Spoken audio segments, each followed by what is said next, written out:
Good morning, everybody. How are you today? Welcome to Monday, the live trading stream for Trade the Pool. Here I am with Michael, and today we have a guest, Steve, again. He's back from last week. So we're going to take a look at those tickers, throw them in, and we'll have a look straight after this.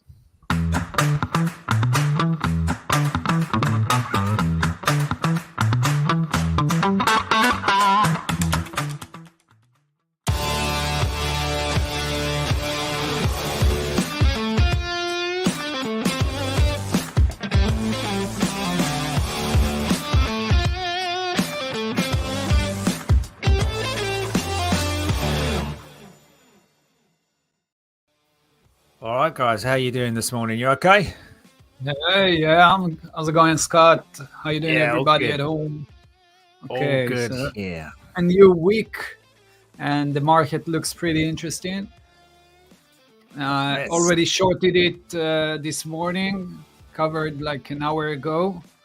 So I'll share that in a second. What you got on your radar?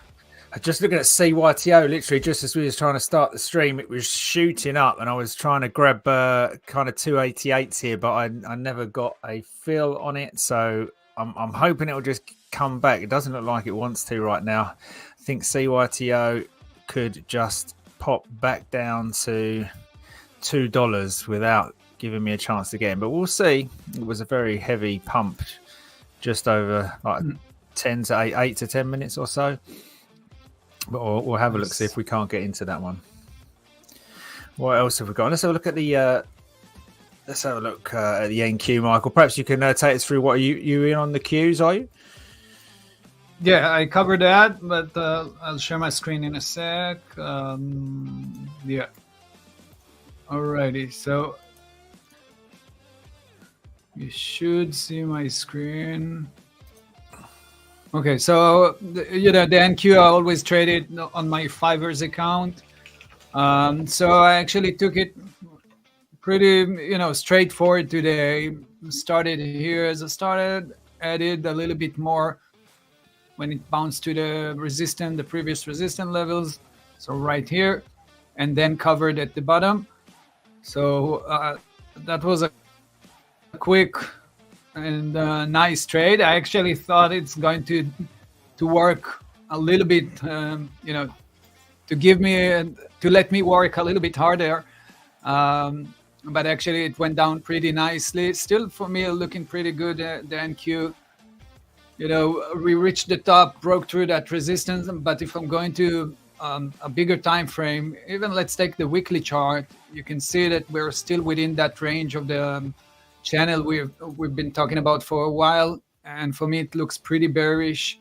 So that was a quick trade that I took, but looking at the bigger picture, it does look good to the downside, for me at least. And obviously along the way we will get some support levels that we can find the bounce from them, but generally speaking, looks good for me to take a breather.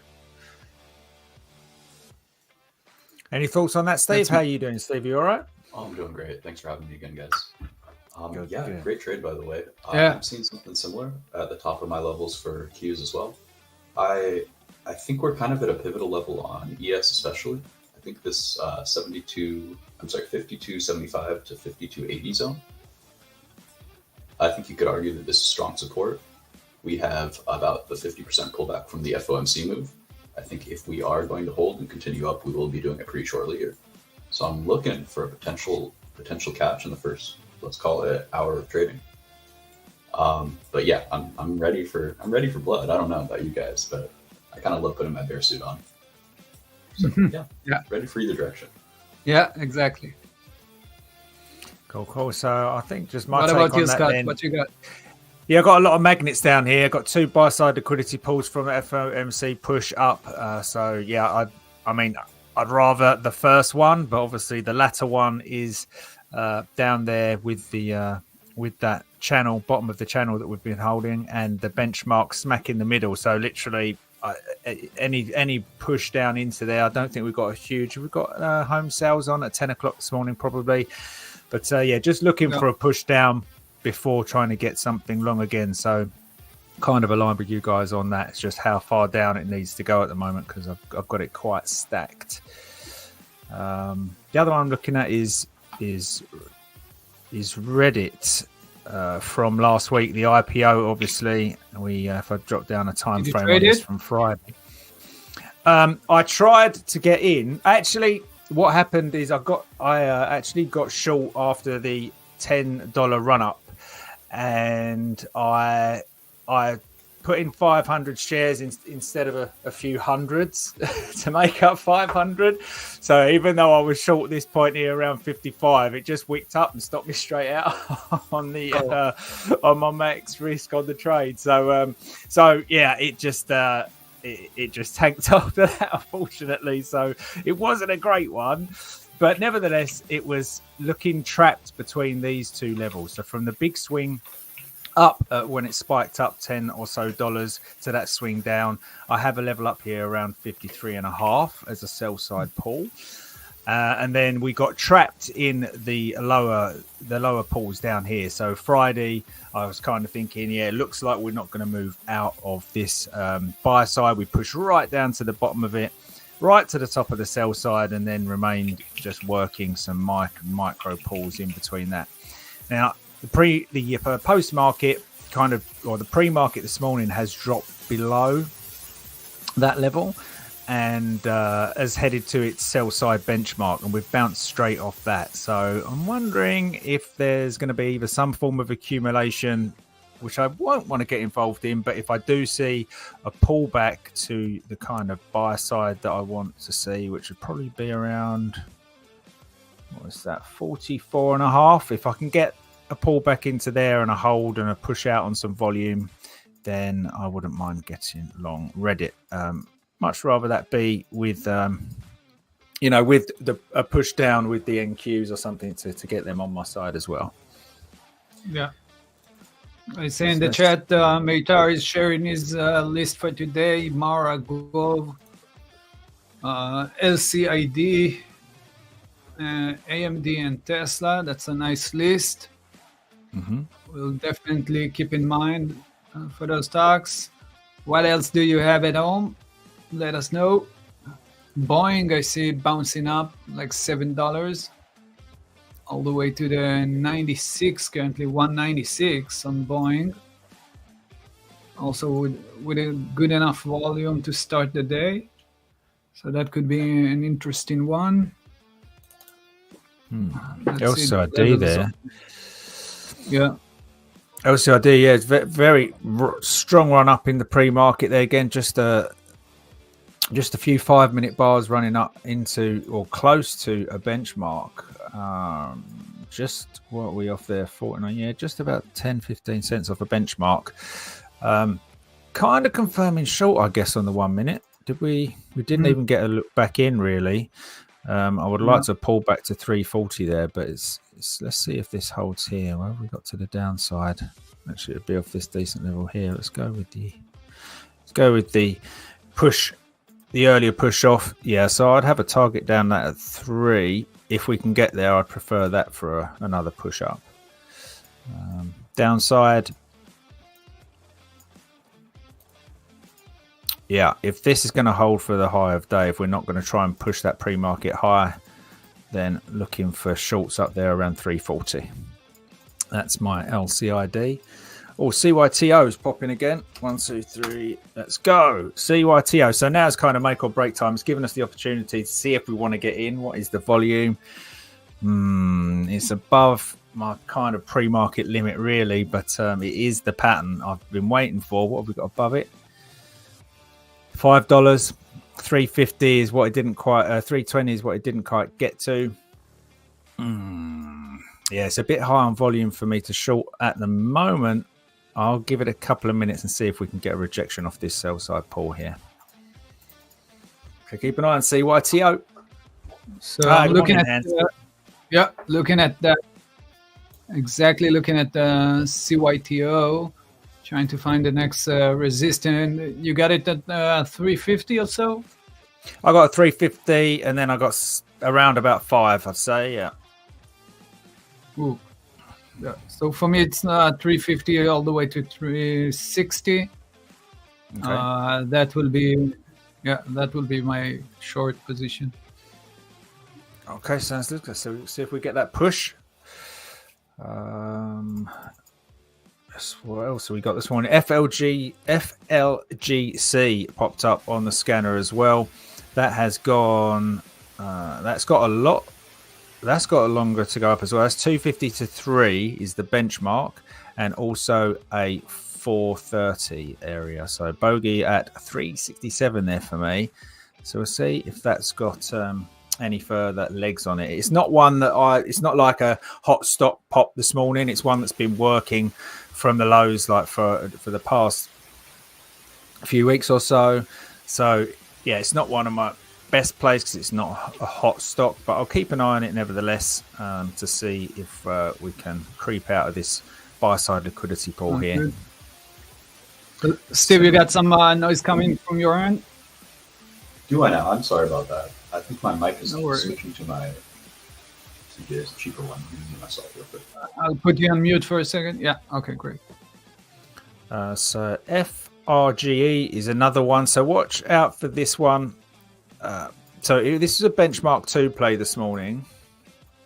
Now this is the liquidity switch on, so I'm not kind of too getting too involved with that. I'm trying to go from the lows yesterday where we might be looking to sit today. Oh no, I don't want that one. So it wasn't far off, was it? 250. So we didn't quite get to 250 on this.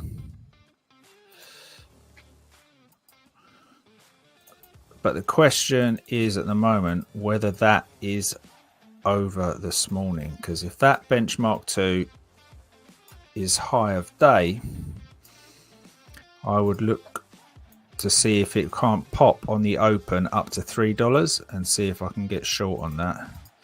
The pre-market money on that is better for the short for me than CY. What's the one that just popped? CYTO. Let's get that back on my watch list. I didn't add it to my watch.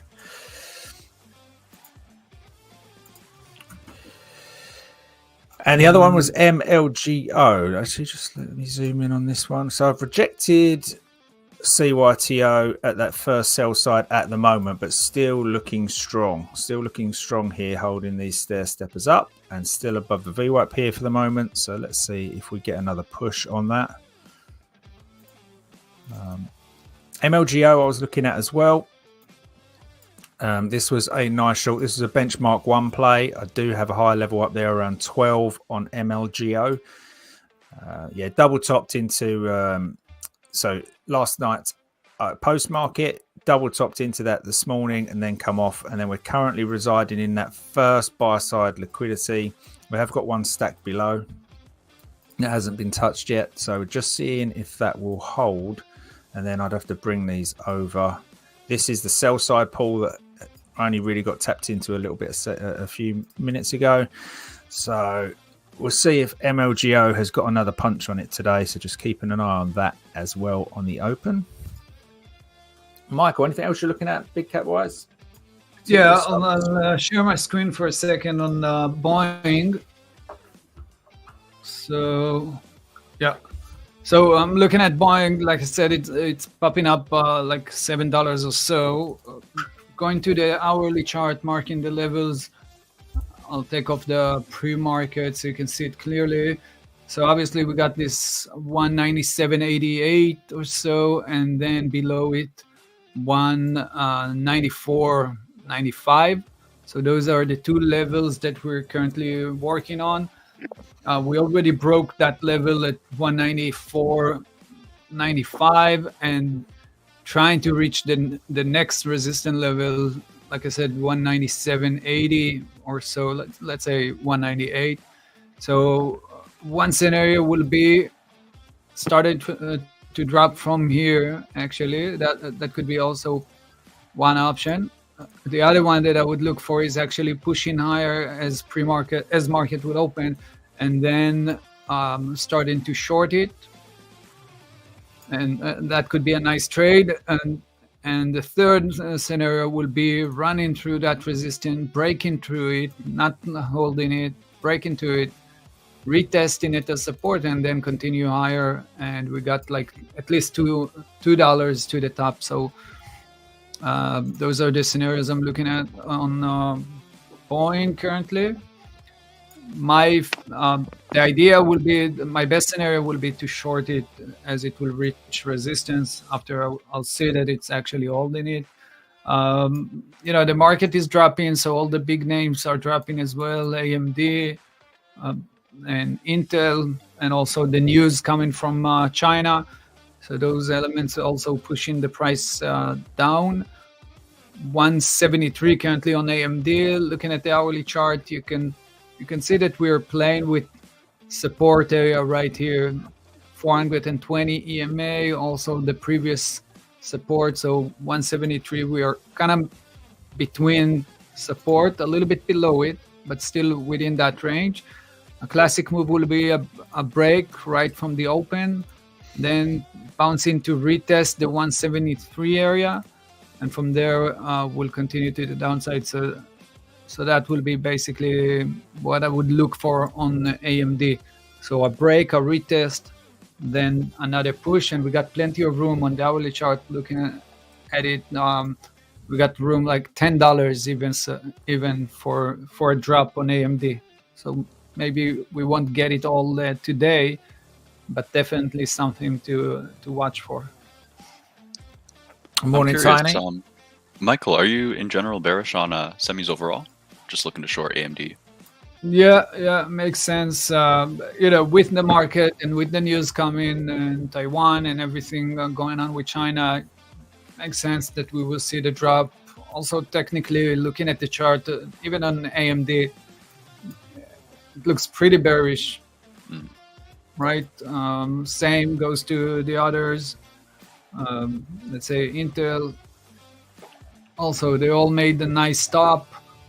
Intel maybe looks just a tiny bit more than better than AMD for me, but still, once it will break that support at 41, it could easily drop another few dollars, good few dollars. Yeah, I'm with you. There's some like really weak structure, especially on Intel in the like $39 to $40 range on the way up. I think that would love to get back tested there, fill in a little bit. Yeah, makes sense. I also was noticing you were talking about Boeing, and it's coming into a really interesting level for me. This what is it? Yeah, 195 area. I've got a falling daily trigger as well as a really big horizontal level. Yeah. Let's see. If we zoom out, well, I won't bore you with the monthly, but this red line here is the major 50 fib from the lows to the highs. So this is often a level that sees a ton of interaction in a defense. So I think they're going for a back test here. Let me go into extended hours. Yeah, a back test of this 195 zone. If we do get a rejection of this, I think there's a lot of meat on the bones for a short here. It's a little scary, but I don't know. I think that it's got a lot of reasons to reject in this area. I'm curious, is anybody following AIR? AEHR? What you got there? It's the semiconductor company, adjacent company. Basically, they test the wafers, and so it's really interesting from a fundamental perspective. But they just got rocked by some news. I think they pre-released and missed. They're currently trading down, I think, about 20%. Yeah, 20%, but into a pretty major level for me. I think that it might come down even lower. I'd be looking for basically a pause in this momentum and then continuation either to the downside or maybe a pretty sharp reversal off of this like 1150 area. Just something I'm keeping in mind. I know you guys like fast-paced movers early in the morning. I'm still waking up, but looks like a fun one. Yeah, this is middle of the day for us. Right. I'll try to catch up here. I got my Celsius energy drink paid for by this monster here. What a crazy stock. Yeah, crazy one. Alrighty, are we ready to go? We still got like 10 minutes, so how's it going, everybody in the chat? Let us know what you're trading today. I got one for Scott here. Yeah. Sorry, Michael. I got one for Scott here. Just looking at, you said BACK, was it? That was from last week, Friday, was it? So look here. Okay, so Friday just missed benchmark 2 there by a few cents and then has come off. So looking quite backside at the moment, but is holding that, that resting buy side pull. It's holding the first level at the moment. So kind of trapped between. So I prefer shorts on this today, really, or short pops effectively. So if we can get up here to the 275 area. We went there last night on the post market. If we could get up there again, I'd rather short 275 back down to the 220s than anything else. But saying that, we are kind of holding 50% of the lows from yesterday, and all the while we are holding this buy side pull. We can push out of it. I'm just not sure how far we would get on it. So Scott, I'm thinking, short pops on that for me today at the moment, unless the opening volume tells me otherwise. If we shoot past $3, then obviously we can go for a retest up there. But at the minute, I'm shorting pops on back. Nice. The other one I've got to mention quickly then is ACB. Now this is a cannabis play, and it was a reverse split. So a 1 to 10, and we've seen these splits. We know these reverse splits can, they have an agenda to them, and they can run for a good few dollars. It doesn't necessarily have to be immediately after the split. So I'm just careful that there normally is a decent push when there is the split, and then perhaps a week or 2 or 3 later, then they go for their run. So just keeping an eye on whether this is just the initial push or whether this could be a runner. It's got numerous levels above. I prefer this one that's got around $10 I would like into this sell side liquidity pool, but it's already run into some resistance here at its first intraday benchmark. So just looking at that, that's what that looked like this morning. I didn't trade this, but it was an ideal market play for me, sitting under about 50,000 volume for each minute of trading. So not too heavy on the volume on the upside, and then bounced down to the buy side, confirmed the sell side, and then has just cracked as we speak now. So looking at that, where have we got? I think we are. So from the lows of post market so if we can go below 480, I think there's more shorts. We can sell pops on the shorts after that. But if we work our way out of it, we need to watch out for that reverse split action that can push us up much higher into the 7s or even $10 on that on ACB. So keep an eye on ACB. Well, you got Tiny T. You got any tickets you're looking at this morning? Noddy's got loads. You got loads. You're a busy man, Nolly, this morning. BA, DIS, INTC, Snow, NK, and Lulu.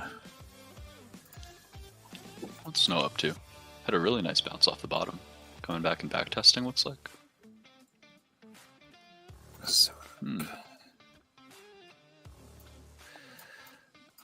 Yeah, it looks like I've got Snow.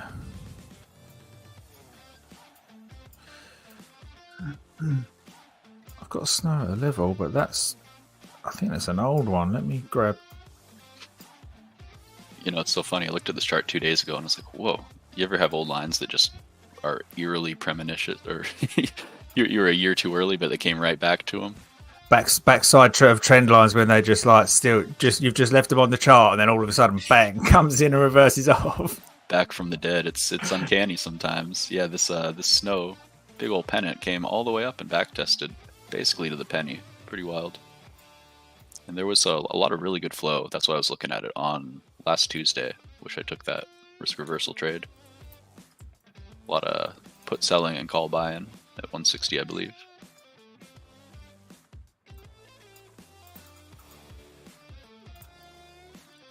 CYTO still holding its own up there on the at the highs here, just kind of clinging on and respecting that sell side at the moment. There's a break above 303 there, could see a push higher on momentum as we open, so it's certainly not rejecting hard off there, but I'll keep an eye on that, see if we get a spike above. Remember the benchmark up there, 3 to 350 would be nice to get that push. It's in line with your level, Michael, right? 350, 360. Yeah. Let's see how it goes. How are you guys feeling on? I'm sorry. No? Just curious on your thoughts on Bitcoin miners. They seem pretty strong. The Bitcoin, you mean?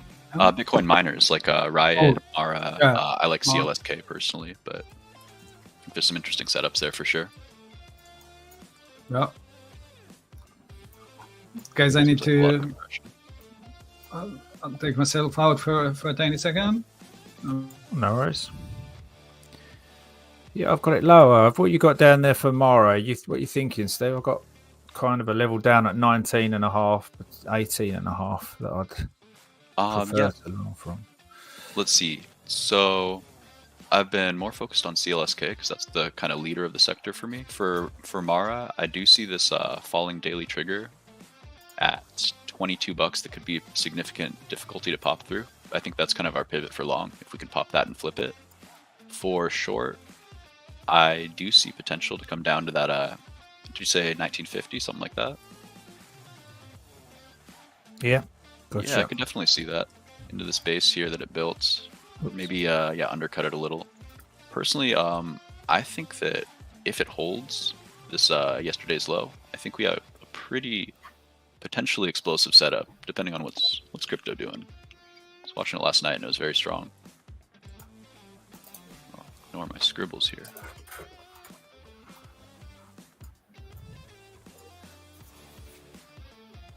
Interesting. Building a launch pad. One direction or the other.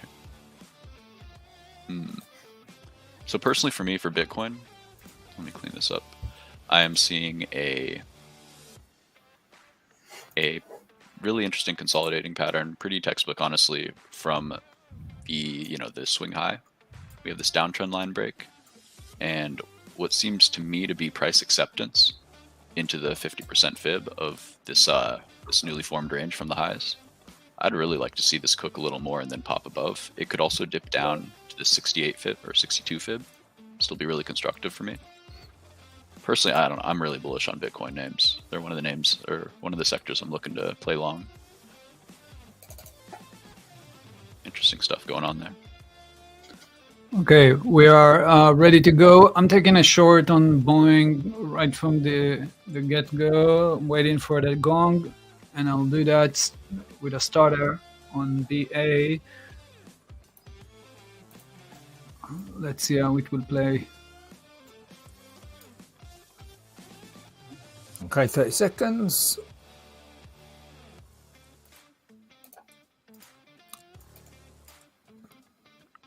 Tiny art, yeah, FLGC I looked at earlier. I'm just trying to see if we can't get a pop up there to 260, 280 first.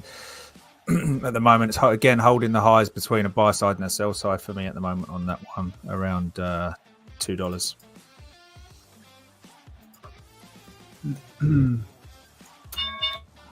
Okay. Showtime. Right, here we Good go. luck, everybody. Yep. Let's get it. Let's do this. CYTO pushing there, just touched the benchmark at 330. See if it's got any more on it. MLGO also on the money flow. MLGO pushing out of a sell side liquidity, buy side liquidity pool right now. Let's see if they can hold that. Ooh. Nice drop on Boeing. I'm in. So market is pushing also very nicely. Looking at AMD as well.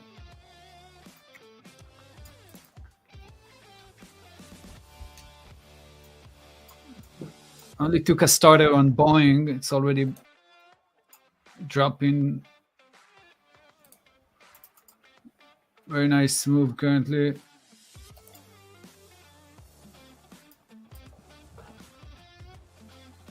My computer is a bit slow today, so I don't know if you Okay. Wow, arms off like a rocket. That's 5%. a nice drop on buying. I took it just like 10 seconds before I love that pattern when it does that. the That little opening bell, cute like double 10 top there. seconds. But only with a starter, so not a whole lot. If it will bounce, did look pretty good to drop. And trade. the market Yeah, I'm seeing room. did the same, so it made sense that we will see that drop. Yeah. For me, I'd keep an eye on the 190, 150 level. That's kind of my line in the sand there. If it can break below that, then we have room down to 189.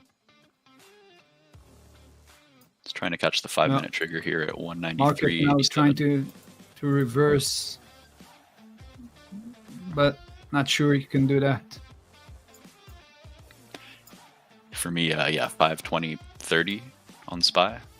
520 and 31 cents. That's kind of our line there that we need to cross to actually get cooking high side here.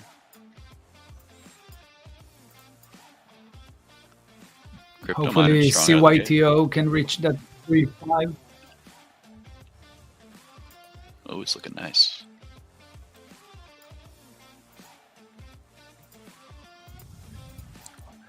So Reddit popped to the sell side liquidity at the moment are out of that buy side box that we drew on a second ago. So that pushed out nicely.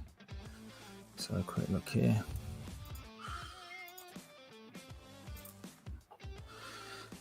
Yeah, so benchmark sitting there, worked its way out of that. Buy side liquidity pool was sitting there pre-market, and then it's just run itself out straight into the sell side at the moment. So let's see which way that's going to go, or if we get trapped between that was like a $4 run there on RDDT.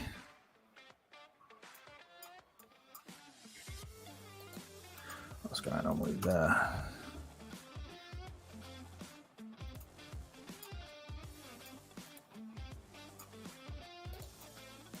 Tesla? Just hit benchmark. See if we can get some rejection off of there. What's going on with the Qs? Damn, always do that. Yeah, nice move on Tesla, and also AMD bounced nicely as well on 72. Let's see if it can drop again to 173. That could be a nice short.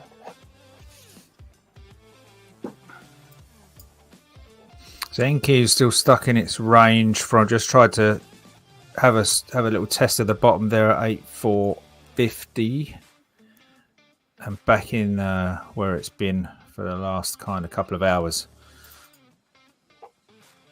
CYTO having a little push as well.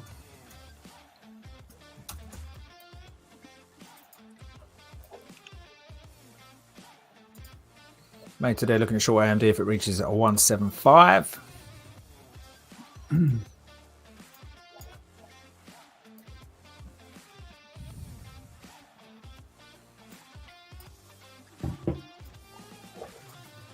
Another push on Boeing.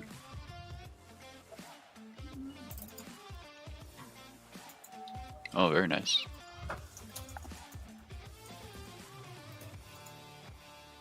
Yeah, trading into my support level at 190, 150, but I think it looks like it wants to cook it down, so far at least.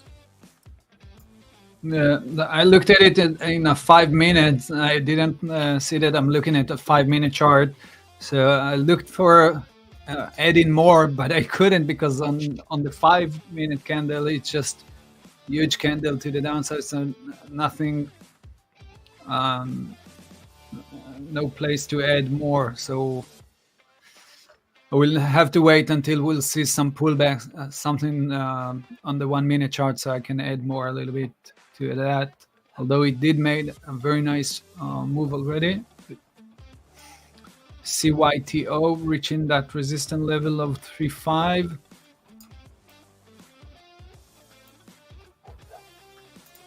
Crypto miners pushing very constructively here.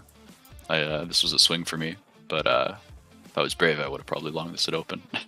The CY or CLSK. I think this probably has room at least to 21. know someone in the room was watching Mara. Let's see. Yeah, very strong push there. Hit the first bullish target for me. Now we're watching to see if it can flag and push higher. What are chips up to? Looks like SMH just trying to push. It's constructive. Nvidia strong out the gate. Gonna test pre-market. Yeah, pre-market highs. Oh, NTNX looks very promising to me.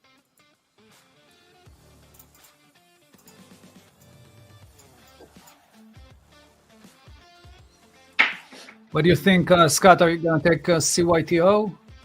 I took a start on COTO on that big red candle that we got just from the open. So looking to see if we can get some rejection and close under, well,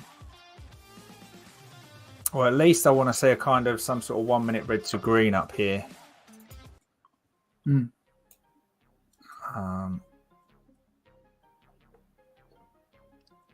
Like that. So I grabbed a small starter in NTNX. It is acting how I'd like, pushing through the 6450 pivot for me. This is a very clean setup on the daily for me. A really nice flag break, and there was good flow supporting it on last Friday too. Name I'm watching for sure, but yeah, I took a little starter there. I'd like to get more, but might just take off. So just added there, hoping that so just added there on the green to red on CYTO. So we'll see. I'll have to stop above kind of 366 because the gap there is up to $5 if we can break and hold above there. What did you say your final level up there, Michael, was 360? Or you got a wider range between than that? the 35 to 60. Okay. Cool. Okay, let's see. So that's sell side. Sorry, go ahead, Michael. I'm just waiting for Boeing. It looks like it reached support level, and now it should pop. Hopefully it will pop, and then would like to continue to another push to the downside. That was a very nice drop. Now reaching that support level on the hourly chart. The idea is to see it bounce into the 193 area, then holding it as resistance, and then have another drop. If it will do so, I will add more at around 193, and then potentially will cover it 190. That's the idea. I really like that setup. We have the exact same levels there. Yeah, that hourly trigger did catch nicely, or the hourly support level, but still so weak. So much room. Yeah. Also the market doesn't look that convinced that it want to bounce. Yeah, I agree. Having trouble writing that line in the sand there. 52 or 520.30. Crypto's still pushing strongly.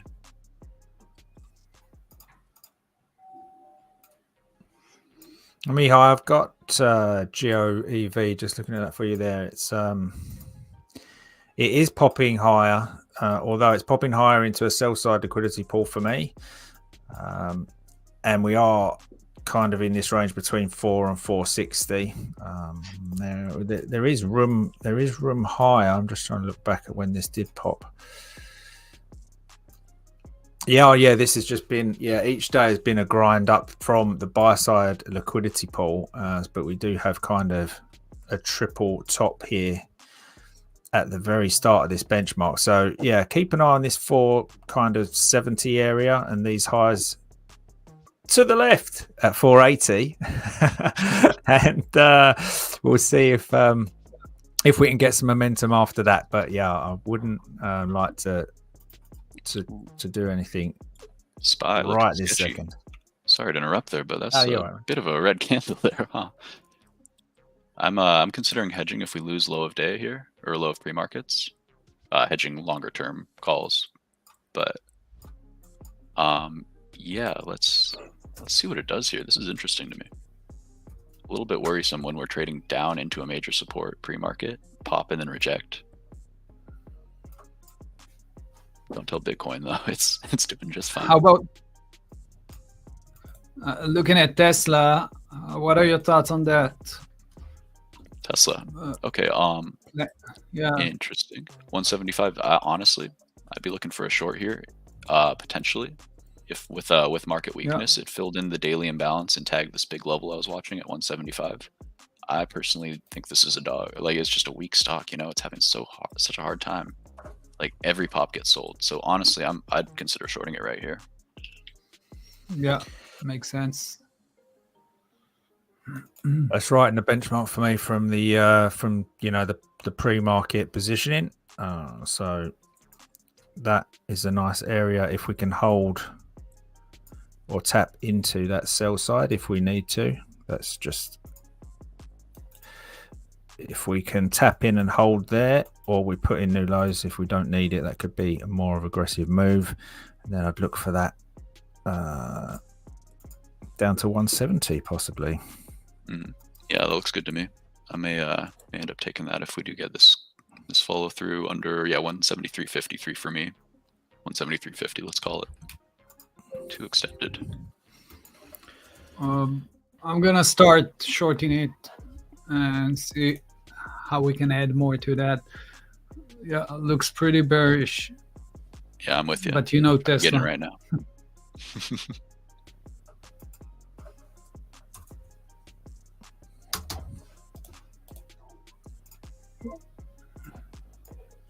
We'll probably get another chance off the 175, or maybe a little. What a drop in the market!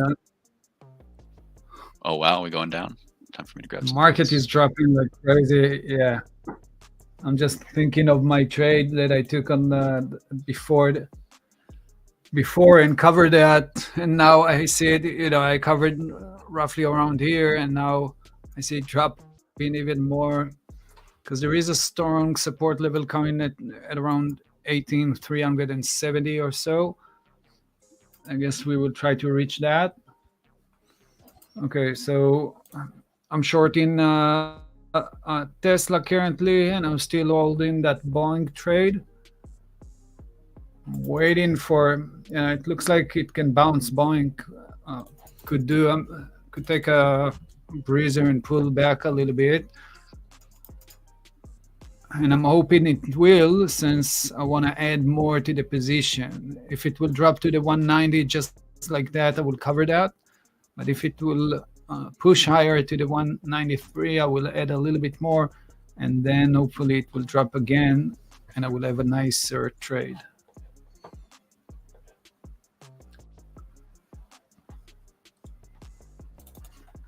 Just watch nice one on Mara Joel. Yeah, I kind of missed that. CYTO, you're there, right? You added more? Yeah, I added more. Yeah, it's it's what we got from the average here, 318. Just seeing if we can't push down further into this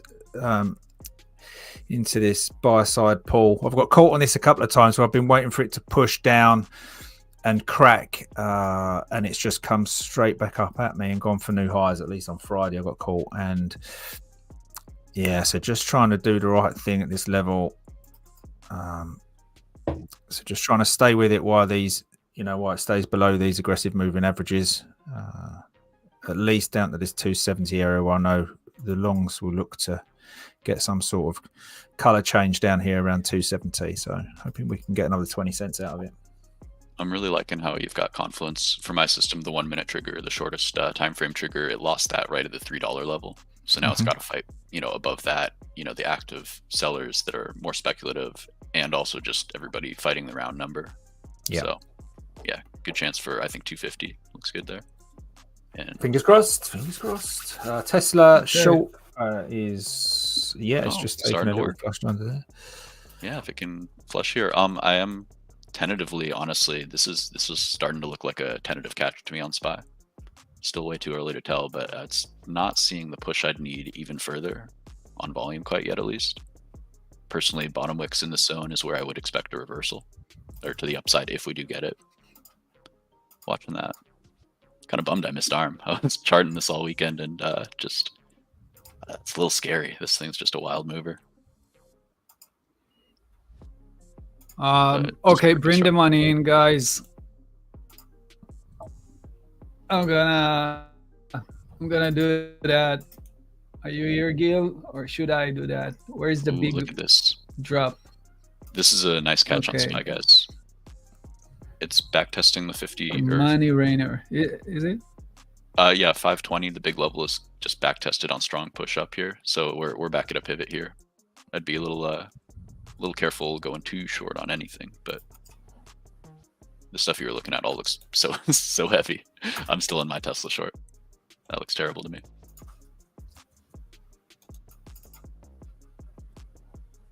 Seeing strength. My computer is losing it, so yeah. I don't know. So I'm a bit behind. All that cash you're making. That's what it is. I don't understand that, but yeah, Boeing dropped nicely. I'm gonna cover that just because. Oh wow! It's reached the 190. I missed that. Hopefully, it will drop again, and I will take my shares. Again, that's an okay trade on Boeing. A nice trade, nice. Like the setup and everything was very nice, but only started with a starter and basically couldn't add more to the position. Maybe at right here, but I missed that. Besides that, didn't find any ways to add more to the position, but still very nice trade or setup. The idea was there, and maybe now that it's dropping to the 190, it looks still pretty good. Yeah, and I will cover that in a second. Also, Tesla started to drop. Beautiful. Let's see if it can really break that level, and we will have a nicer trade. It can accelerate under 172.5, let's call it, give or take a few cents. If it can drop below there, it can really get moving. But let's see, SPY did, it flipped my 5-minute I'm just going to push my stop loss in.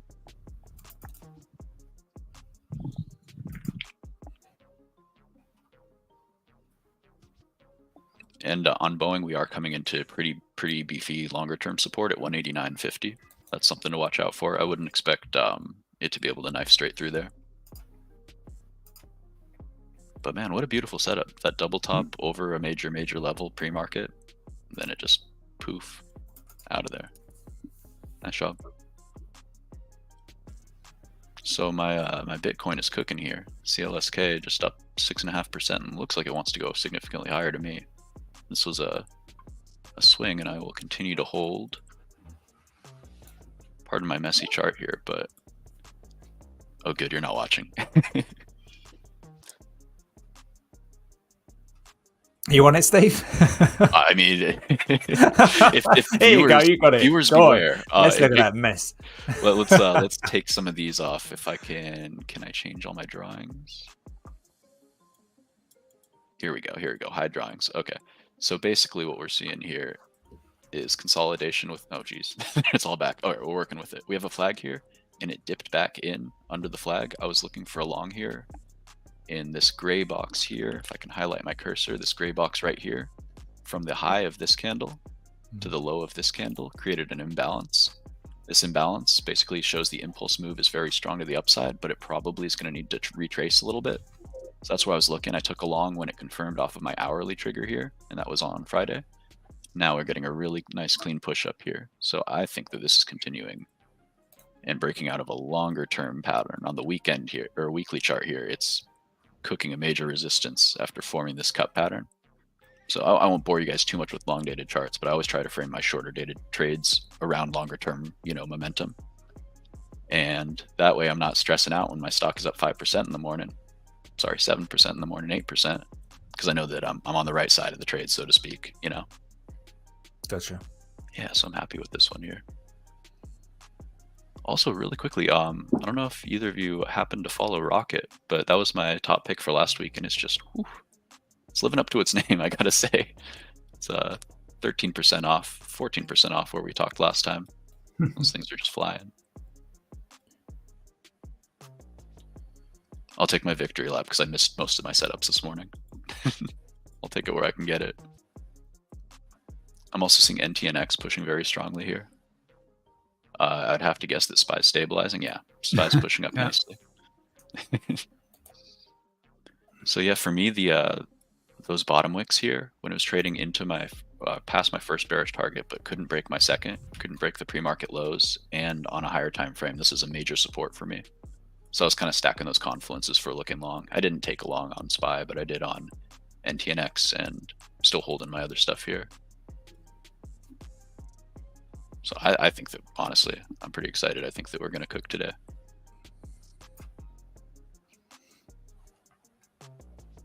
Very nice one. TSM's pushing What up. about the LCAD? Yeah. Very nicely. LC. Check it out. Yeah, nice push. Oh, wow. Big gap up on the daily. I think this thing is honing in on this imbalance here up at 350 for LCID. Looks quite strong. Let's hone in on smaller time frames. So yeah, it caught the, let's go to the one, why not?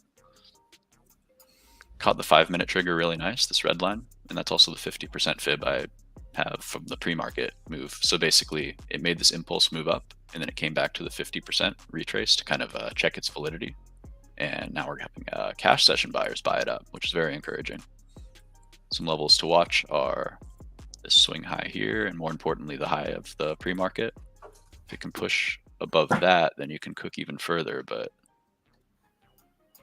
oh, I'm sorry. Actually, yeah, the zone I identified on the daily, it actually wicked up and tagged that and rejected pre-market. So we can look for a re-entry into this zone, and we might see some flagging here for pushing higher.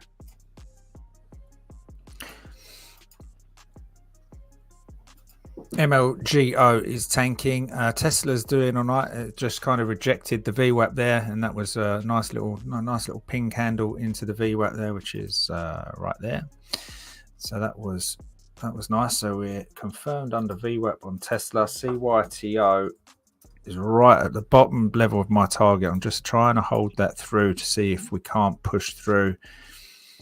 I think there would have been an attempt for buyers at this level here, and again, if we can confirm green, and this is the kind of thing I keep getting short on. I keep saying what a good level this is, and I don't cover.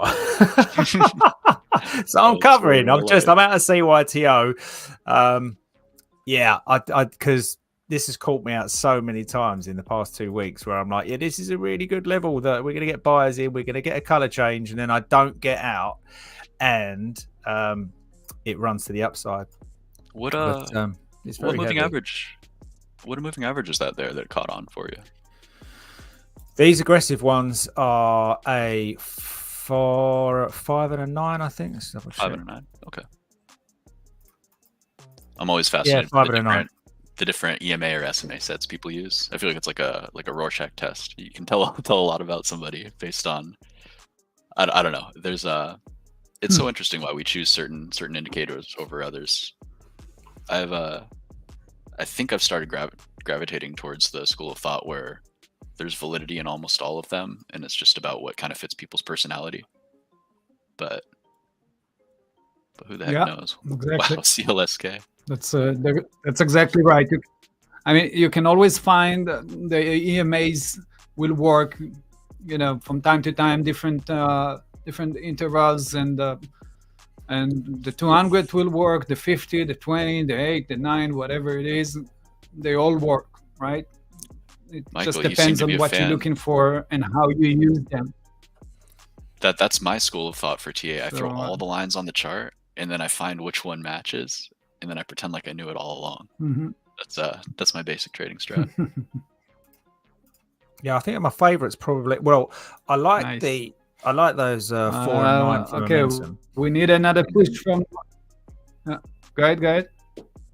I was just saying I like the 4 and 9 from Momentum, like just keeping me in the game a little bit longer sometimes. But then I think my favorite's got to be the 200 on anything. Oh my man. I'm a devout 200 and moving average worshiper. Yeah. It's wherever you look, you can generally see. Bring up like get some more candles in the screen. Zoom out a little bit. Look at the 200 EMA. That's the EMA that you can generally see works more often than not, whatever the time frame.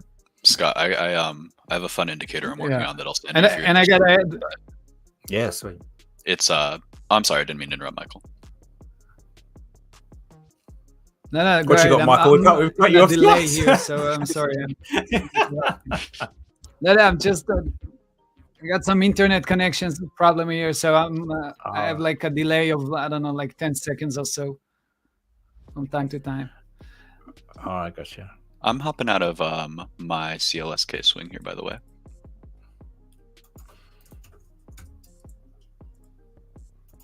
It has hit my targets. I have made my money. I'm not going to push it. That's the way. Nice. I will regret this in 5 minutes, and I'll let you guys know when I'm ripping my hair out and it's 10 points higher. That'll be the same with me and CYTO, I think. You see, it's going to fill this gap between 272 and 236, and I've just covered it all. But, you know, that's 100%. Target's there. For you, Scott, definitely. Just for me on CYTO, I mean, I'd be sweating right now, but I do see this 288 as a level where it could continue to reject. Of course, I'm sure it'll pop up to 310 and scare the heck out of me if I was short. So, personally, I'm glad I'm not in this one, but I like the setup. What else are we seeing? Oh, there goes CLSK, new high. Don't look. Don't look.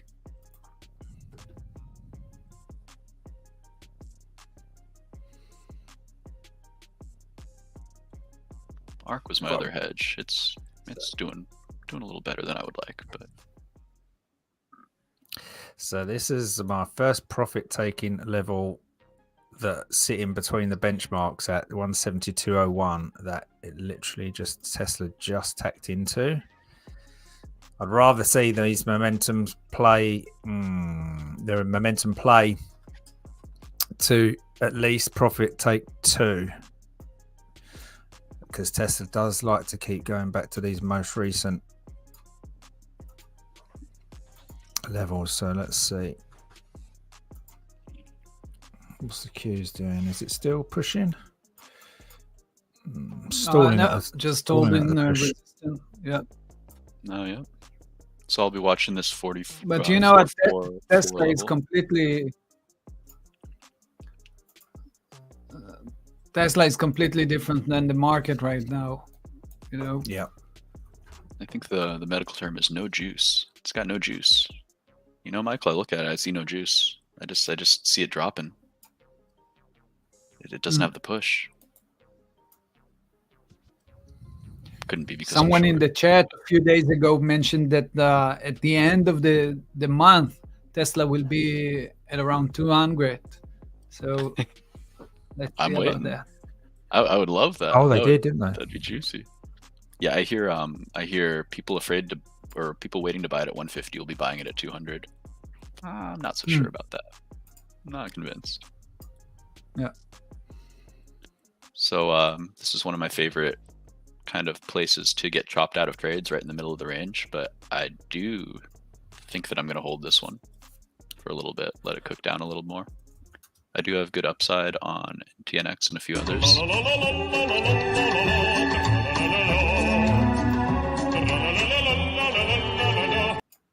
I'm sorry, was that coming out of my computer?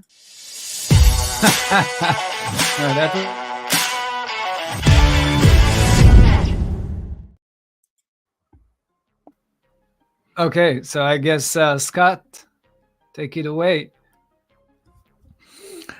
All right. My favorite part of the show where someone has to take a trade based on the chat, and the chat get to choose the stock and the direction of the trade. So this is all a section all about trade management. Where if you just get into a play that's 50-50, how do you manage it, and can we work a profit out of it? So that is the aim of the segment.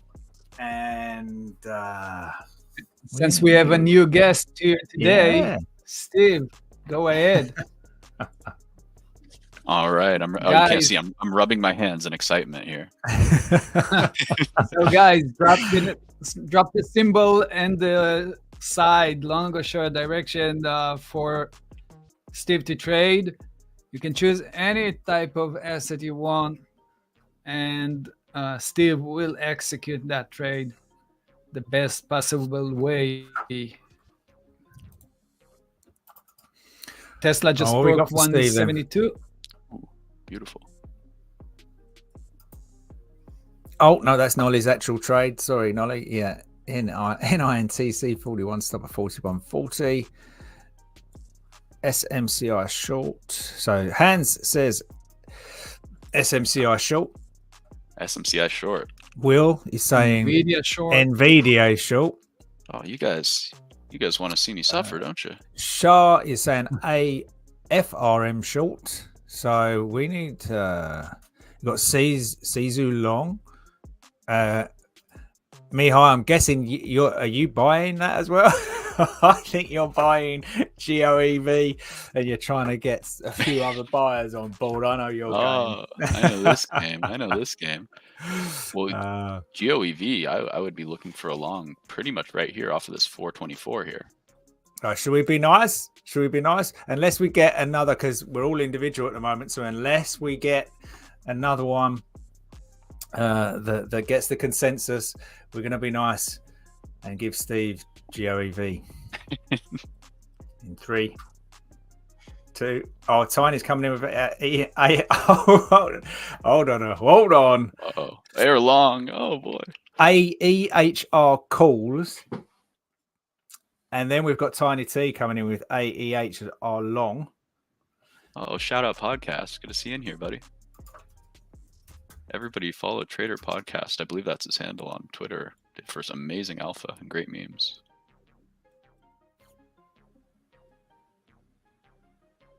Okay. So yeah, what let me know what I'm looking at here, but am I supposed to long air? Is that what we're doing? I think that's the consensus at the moment. Yep. Okay. Yeah. All right. Let's go with it. If we're long here off of 12, let's draw out some levels here. Got this swing low. I would be looking to manage my trade under the low of the day. A nice double bottom there. I on a higher time frame. Forgive me speeding up, talking fast here, but yeah, we are still just kind of in no man's land. I think that we're trading down overall, but for the purpose of this trade, we're going long. How I would manage it is I would take the loss under 1110. What I would be looking for is a 50% retrace of this impulse move down. So right now we're kind of in the area where I would like to see it flag. Let me get my John Madden skills on. I'd like to see it flag here and then pop and test this middle area plus this high. If we can pop above there, then I'd like to see continuation. But first, I'm really eyes on this 1294 level here. So while I'm doing this, I should also be monitoring a few other things in the market. Gonna check out SMH. SMH, very constructive. This is the index for semiconductors. Air isn't technically, they're semiconductor adjacent, so they're kind of their own thing. They do actually move with Tesla a little bit. So Tesla's still heavy. All right, a few other things to check. The dollar looking heavy, downtrending still. Maybe some basing action, something to keep an eye on. We want dollar weak for our stuff to go up. SPY was flagging into a resistance, now is testing shorter term resistances. Let's see what it does. Personally, I still think it looks constructive, but we'll keep an eye on that. And classic air, we're down. But that's okay. We're used to this. We're used to this with air. I do really love this company from a fundamental perspective for whatever that may be worth, but timeline could be a little bit out there. Go evil, go long GS. Oh man, Banks, what a ripper. How are they doing today? Wow. Not doing that good. Not doing that that good. I see that. Like, I mean, on the 1 minute chart, where's the volume for GS? What's going on? Volume for GS. Where's my volume? There it is. Yeah, very kind of anemic since the morning push there. XLF. I'm gonna pop into another window here and run some scans really quick. Check out the heat chart. So energy's leading today. Tech is pulling us down. Tech's down 1%, energy's up 1% roughly. Healthcare strong, materials strong, real estate strong. Financials, industrials, communication service, tech weak. Seems like a bit of a rotatey type day. Some stuff going on under the hood there. Oh, my NMM's up. Isn't that nice? Sorry, I'm getting distracted. Air. Oops. Buying some time, right? Exactly. This is my strategy here. Just wait until you all forget, and then I'll close for a loss. No. I think, I mean, realistically, the 1 minute trigger is still rejecting. It's not a strong stock yet, but I'm here to play. Let's see what we get.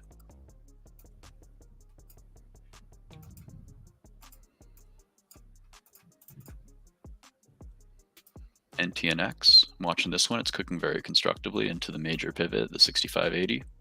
Gonna keep an eye on that. CLSK is making me cry, flagging where I thought it would reject. Very cool. If you don't laugh, you cry. But there's no crying in trading, right? There's that baseball. I always forget. Not on stream, Steve. Not on stream. That's when we take the. It's not good. It's not good for the likes. Oh boy. Let's see. IoT is acting constructive. I like this one here.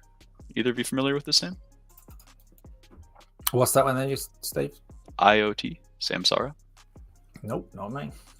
It is a really interesting growth story. I couldn't tell you what the heck they do. Something about connecting things online. I don't know, Internet of Things. Whatever they do, they're doing it right, because each earnings, they just shoot up 20%. And it seems to me that they are pushing into really just crazy open skies territories where we're just like going to come into price discovery mode pretty soon. I think that this is going to be one of the next kind of big names in the next AI push, but keep an eye on it. It's in my long-term port. Okay. Wow, ARM. So it's pretty much confirming a breakout at this point, right? What a move. What a move. Quick check on CYTO. CYTO's double bottoming at the moment into that buy side liquidity pool. Like I said, I've got the gap there from 274 down to 246 or even lower at 235. But again, this is where I say they get that second attempt. Those stops on this red to green play are just under here, say 266. And they're just getting another color play change here. So this could be the push from this area here at 280 up to kind of $3.20 perhaps from here. If they obviously get stopped below there at 260s, then that's when we can get our gap fill to the downside. They'll be sorry for themselves and shorts will get paid. But right now, this is the kind of play at the same time of day that has been paying in the long. So we'll see what happens there with CYTO. LCID to mention as well took a big drop from the sell side liquidity pool. So just using that pre-market swing down gave us this pool here, the mid pool at 332, and looks like it wants deep into that $3 level at the moment. Let's see what else is there. Anything else below it? No, not really. So yeah, that'd be kind of a resting level potentially, unless $3 breaks for me. And back, was it Scott asked for back earlier? Yeah, just checking. That was the pop to the short side that I was talking about at 280. So just hold out for that one. Back to 220 there. So 60 cents in that play, but still looks to be sideways. Other than that, now that's occurred. So RDDT. So there's the RDDT. Yeah. So benchmark play. A move out that have been on in the live market, that have been a better play for me. But yeah, the bust of the sell side brings that momentum pushing. So nice play there. Where is that in comparison to there? Nice. So I still have that initial swing down, that initial sell side pull up there that didn't get tapped into on the day it IPO'd. So let's see if that's where it wants today. Now it's going for a little bit of a run on momentum. Yeah, for me, it's really clean here.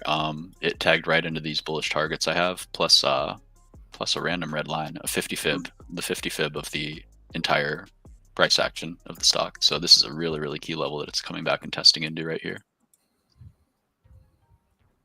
If it can stabilize here and push higher, then man, it's got room. So Tesla pushing into that second profit take level, just a couple of ticks down now. It's 170.80. So acknowledge that 172 there. A little pullback, but they didn't need that 174.34 or 173.50 area. So that's now my profit taken too. We're getting a little bit of volume coming at these lows as well. Mm-hmm. For me, I have a combination of an hourly and 5-minute trigger sitting right at 170.60. So that's where I will be likely taking my short off. Is that okay? I don't know if I'm interrupting because the internet is all messed up here for some reason. I'm gonna step away for today. I'll cover in a second my started here, added twice here, and now when it's dropping nicely to the next support level, I'll cut the one before on Boeing as well. So after all, and the Nasdaq. So after all, a great start for the week. Enjoy the rest of the trading session, guys. Sorry for the technical issues. Good no luck. worries, Michael. Thanks, Michael.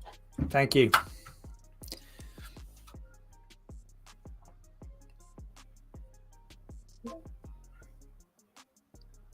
Man, this Tesla trade, it's just doing the right things. This is a very easy hold so far. Oh, it's been 5 minutes. CLSK is up 4% since I sold. There it is. I thought it would take 10 minutes, but here we are. I've just covered that Tesla trade right there. I do obviously have a target lower down here at 170.06 and the benchmark down here at 168.61.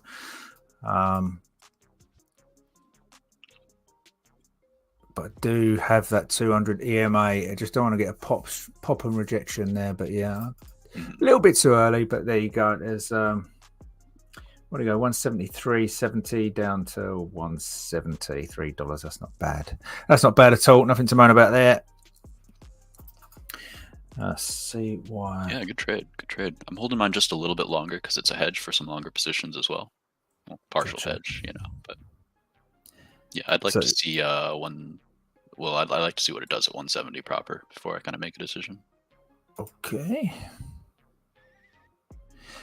So CYTO just about to stop out those long trades on the moving average there. So now we could get that momentum and a flush down to this kind of 240 area. Mm-hmm. We got the rising 5-minute trigger at 256 now, but man, yeah, that 1-minute trigger did end up rejecting. Show us what you got there, Steve. What you just said.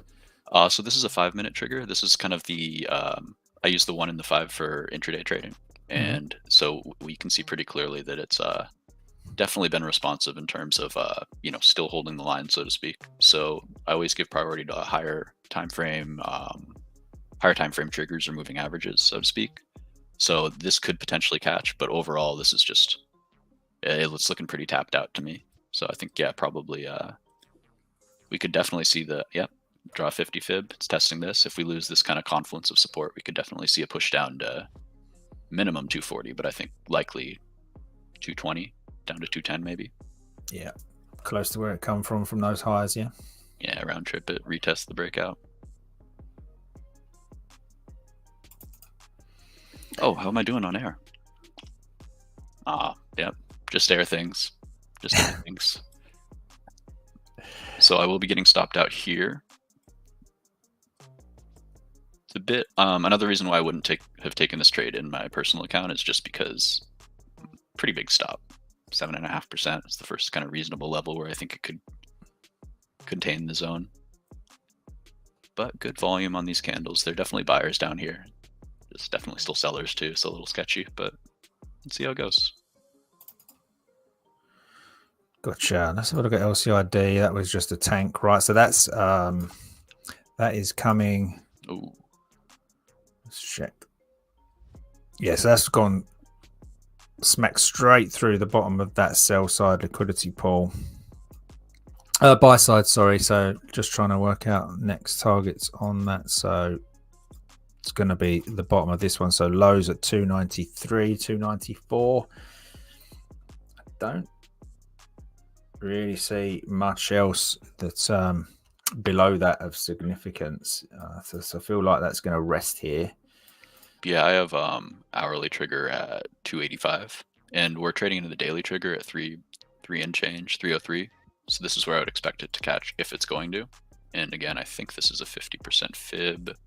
Okay, we did lose the 50 fib. Yeah. So Lucid's a really good example of why I know it's no fun, but looking left can really help you, because this 346 to 357 zone, this is I believe where it rejected just about to the penny. So that's something I'm always looking for. These gaps are like I think of the tape or price action like a paint roller, so to speak. So if you have a big paint roller and it goes up really fast, you're gonna have some air bubbles, and you're gonna kind of need to come back and iron those out. So this was like an impulse move down, and it had a big old air bubble here. And so now price tried to pop it up there, and they got rejected. And then they finally got to kind of mitigate this hole in the tape, so to speak. And well, once the pressure was released, I think we saw what happened there, and it wasn't really bullish. So now we got to keep watching, I think, for this one. Gotcha.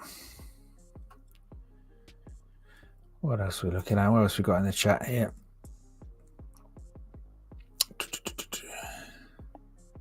Go EV. Let me take a peek at that. Right now it's turning. I could see that. Target 507. Not sure what your time frame is, but I could definitely see that. Yeah.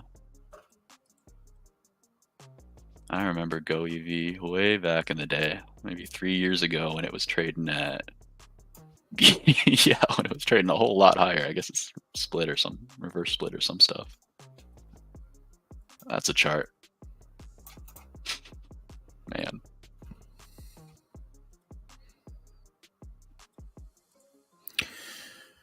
What else we got? So forgive me, Scott, for I have sinned. I did roll up my CLSK. I got back in. Hey. I don't know if it was the right call, but I locked in some premium and I put that premium back to work. So that's the way. We'll see. We'll see how it goes. Tiny's just saying air just popped. It's easier to say. Yeah. Oh, look at that. As we knew all along, because we are great at this, right, guys? Yeah, that's how it works. So yeah, this is very constructive. What we saw is this 78 fib. I am a big old fib trader. I love these things. So the 62 to 78, that's kind of my golden pocket area. So when a range is set, I really like to see what price does in this area, and often it will be a loading zone to come up and test these upside fib targets. So for me, catching there is exactly what I would like to see. If it couldn't catch there, then I'd be worried. What I can also see is that there's a nice big volume bar here. I'm going to zoom into that. Where is it? Right here. And what I'm going to do is I'm going to take that and draw a rectangle out. And I'm going to look for that to hold as support now. I want to see it back test and hold this area. It's going to come in and iron out that tiny little gap right there. And I'd like to see it hold there.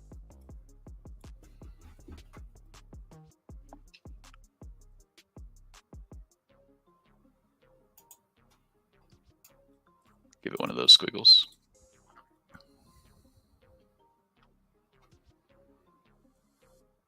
CLSK doing the thing. What did you say you was looking for on a target then? So say this is a decent dip buy down there as it's come into that fib for you. What are you looking at as a target now? Sorry, 1 second. Let me close my. I forgot about my Tesla here, and it is catching on our level here. So I'll be watching it at the 171 for a rejection. Otherwise, I'm out. And I'm sorry, what was your question again? Yeah. So given that the air looks like it's working its way off of a fib there. Where would you look to take profit on that, or you'd look to trail it? What are you looking at? So I think that it is probably best from a risk management perspective that I move my stop up here. And let me model this out like this. Long position, I got in at 12. So I like to look at things from a risk reward perspective. If I were to put my stop under here, which is a little conservative, it could definitely come and take these and still be bullish overall. I would like to see this hold. So for the sake of this, let's say it's a 2% stop. I only really need to target 4% to make this worth my time, a little 2-to-1 risk reward. And is that feasible? That would be up to the next fib here. So I think that would be my target if I were looking to just scalp intraday, really quickly here. Yeah. Because in general, what time is it? We're an hour past open. There's still room for juice, if the market wants to catch. And wow, yeah, looks good, looks constructive. So no red flags there. I do like the idea of defining your risk as early as possible and reducing that risk as early as possible. So for example, if I was swing trading, oh, beautiful, 15%. If I was swing trading this CLSK in just shares, I would be long from 19, and now I'm up 19% already in a couple days. So I would immediately, once we hit my first major target, which will be this one here, or really the second we start seeing any kind of significant weakness, I would be locking in half of my position. So then the stock would have to come way, way, way, way down for me to be in the red. So this allows me the room to stick with my gut and keep riding this up and moving the stops up, Gotcha. Yeah, maybe along a 21 EMA or something on the daily. So that's kind of how I look to manage trades overall. I think. And what trades do you prefer, Steve, to put on you mentioned your kind of cash, your personal account there versus the trade the pool account. What's your preference on what you put into trade the pool? Are you more position swing trading in there, or are you scalping? What do you do there? Primarily, I primarily would scalp just because, well, let's be honest, it's more fun, especially live like this. Seeing the reactions in real time is a lot more entertaining, and swing trades just don't spark as much joy as making not on a live stream. No, I'm here for the glory, Scott. No, in general, I think that in my personal ports, I'm just a little more risk averse. I just look for safer stuff trading into more long-term confluences of support to go long. I'm a little bit, I don't want to say nervous in this market. I'm not like, oh, we're at all-time highs, we can't keep going. But I am kind of, I wouldn't even say 1 foot out the door. I'm just aware of the tail risk here, where if we start heading down, it could be pretty sharp. Yeah. Gotcha. So because of that, I'm keeping my position sizing pretty small in terms of swings and stuff. And hopefully that changes in the next week or two here. I think that we should start seeing more trend holding as opposed to this choppiness that we've had. Yeah, it has been super choppy. It has been super choppy. Yeah, I don't know about you, but I've been treading water a little bit in the past week. Good days, then you try to hold some of that profit overnight and just get chopped out of it and just give it back. A little bit frustrating to trade, but I think it's important in these times to really try to preserve mental capital and just keep your head sharp and not get bogged down bag holding or in too many positions. I say as I manage 5 positions I probably shouldn't be in, but. And do you have a pre-market trade, Steve? Do you ever trade pre-market? So I'm West Coast, so this is about as early as you'll get me out of bed. Yeah, you might as well not bother going to bed, right? Well, I really like the action. I love how the market moves in that time. It's just it's tough for me to be sharp and focused and ready to go there to pull the trigger. Sure. So I personally, I'll trade futures. I'll trade the night session, the London session. That one's really good for me. I think that it's just really good to be in tune with what the market's going to do the next day to kind of check in with what London's doing. So that's something I really like to watch. Yeah, London sets a lot up on the levels for futures in the New York session. I do like that. I do it. Although I find if you don't catch that initial move out of the London session, it can sideways you out a little bit after that. So it depends. What futures do you trade? What futures contracts do you trade? I'm a big I do micros, but MES, MNQ, I will dabble in gold and oil if I'm feeling extra spicy, but I tend to stick to the main indices, occasionally RTY, trading small caps. But Yeah. I'm the past couple of years I've been trying to kind of hone in my pure price action reading and past year, I guess I should say.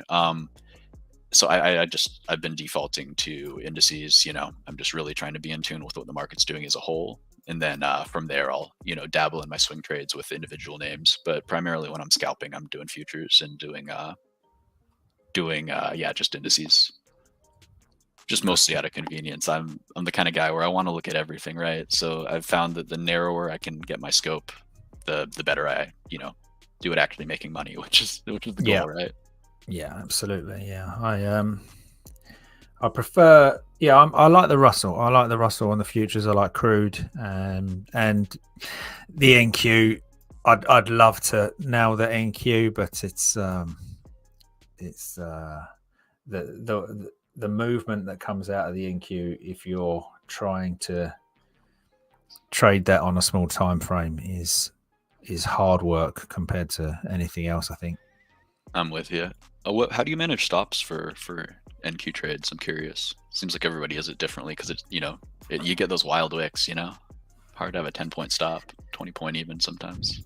Yeah, I'm still the same. I put it above the Let's have a quick look at the NQ. See if I've got anything on here. So yeah, if I was looking at this at the moment. If I was looking at the NQ, so I've been waiting all morning for, well, not all morning, but since this is 8 a.m. GMT. If I just flick this over onto EST, so yeah, from kind of 4 a.m. this morning, when this has dropped out and we put this low in, I'd be waiting for that to come back into. This zone, very much like you'd kind of draw a fib. I'd be waiting for it to pull back into there, and then literally any signs of rejection, the quicker I can see the rejection, the quicker I'd like to get in and have my stop right up there. I can't mess about. Even if the top of the zone was too much, it's not too bad with micros if you can handle the. If you're holding that trade and you're not scalping, but with micros and scalping, the commissions just start to eat you up. But, absolutely. Yeah. But yeah, certainly I wouldn't be able to get in this trade now because I'm only comfortable with that 541 high being the stop, and just generally that's just too far. Fair enough. Absolutely. I'm noticing some interesting action on the indices here. So on the Qs, we are trading into this hourly trigger. If we zoom out to the 15, we can kind of track its progress here.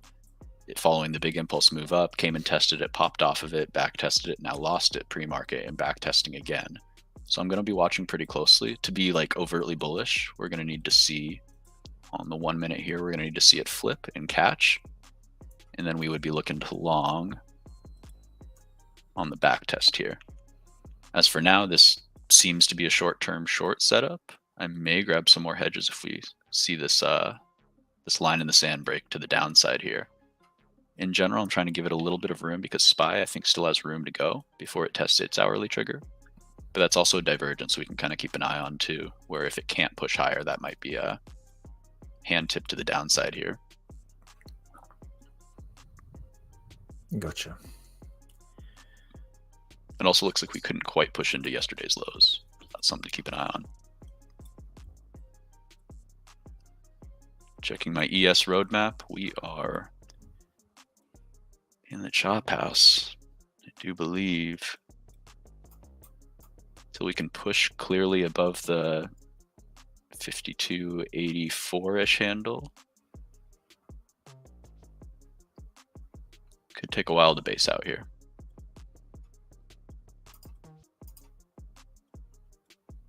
I'm also a pretty big fan of the trying to kind of model out the template for the weekly candle. And so often if we do see push down on Monday and Tuesday, but it's not egregious, that will be forming the bottom of a weekly wick. Oh, that's chaos. You can't see what's going on there. Let's.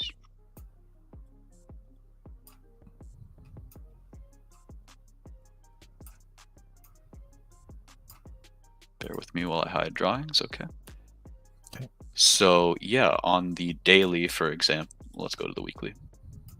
This bottom wick from 513.80 to 511.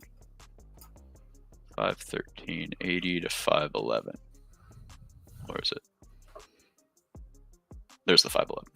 So yeah, this bottoming and reversal, this was the formation of the bottom wick on SPY, and it happened on a Tuesday. Like, it was a little bit of a drift down Monday, opened lower on Tuesday, and then that was the bottom for the week. And that gave a lot of room, 4 days, well, just about 4 days to expand upward in the weekly candle formation there. So I love early in the week, if we see the top wick, it could be time to short. But if we see a nice bottom wick getting put in and pushing up, that could be something that we're looking for as a sign of continuation. Yeah. Man, you zoom out and how do you short this thing? Like long term, it's up and to the right. So we are seeing a little pullback on SPY there. Little pullback, no doubt. Tesla new low. Oh, I love it. Yeah, so I didn't quite short or close the short because that 1 minute trigger that I was talking about. Mm-hmm. A little nervous here. Closed above it, but then the instant rejection closed, so that kept me in it. Then I luckily looked away and just did its thing here. So the half-hour trigger is, yeah, there's confluence there with the 170 handle, and that's on good volume. There's a decent chance it catches here. Yeah, double bottom potentially on the cards, but I still do have that level. What we got? Let's take a look. Hey, welcome, Exotic Seal. Good to see you, buddy.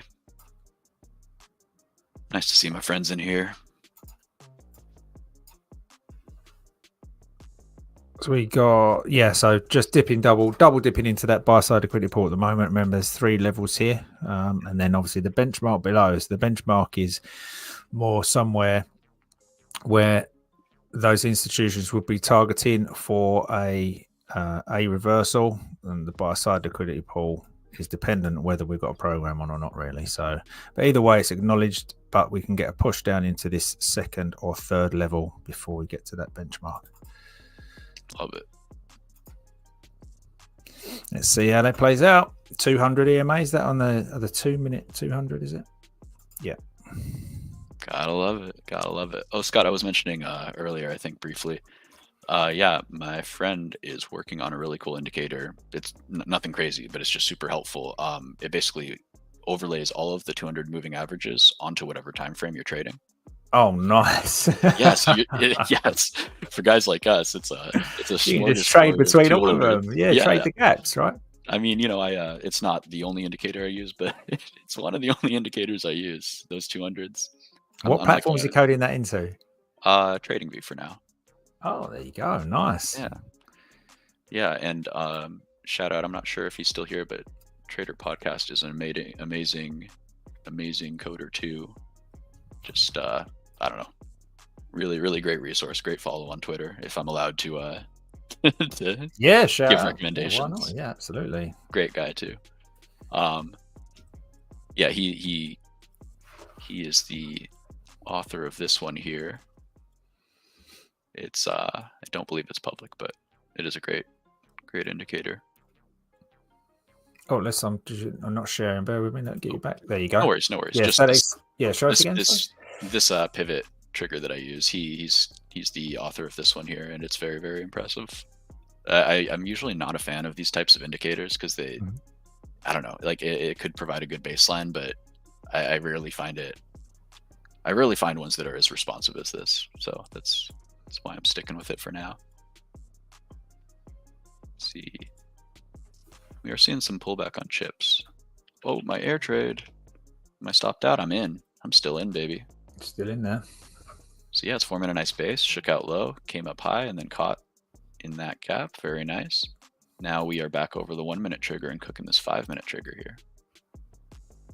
Looking constructive. I like it. Yeah, CLSK pulling back. That's probably what I get for chasing. I might close that add out break even here.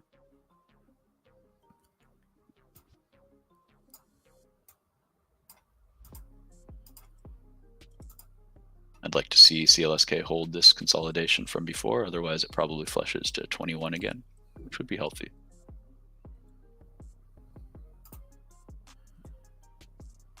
So SPY with the nice catch off of the line in the sand that we had, that it had tested in the morning twice, popped above, now it back tested and still holding.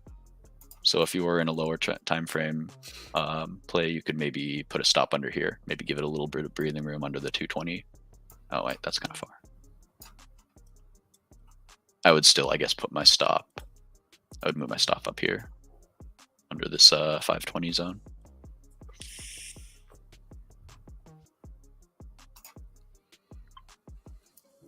Let's have a quick look and recap what we called out before in the pre-market. See what's going on there. So start off with Reddit again, double topping higher than on the breakout of that sell side liquidity pool.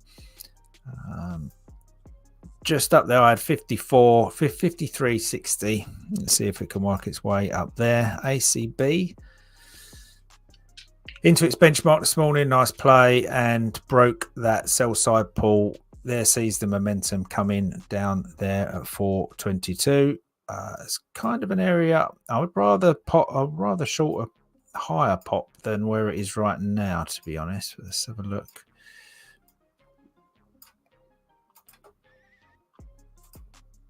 Yeah, so I'd rather be shorting up there around 460, 470. However, you are going to get those same players coming on those upside moves. They are looking at that color changing trade right here, which may not be a bad one. You're just rejecting off the VWAP in your moving averages, and color change could confirm something for the downside there. I'd still prefer that short up at kind of 460, 470 area on ACB. MLGO, same again, kind of double top into the benchmark overnight and pre-market into the sell side liquidity pool, and then on the open we have kind of a few minutes in, we've broken that first buy side and now in the bottom of that second buy side pool. See if that can rest down there or work its way out.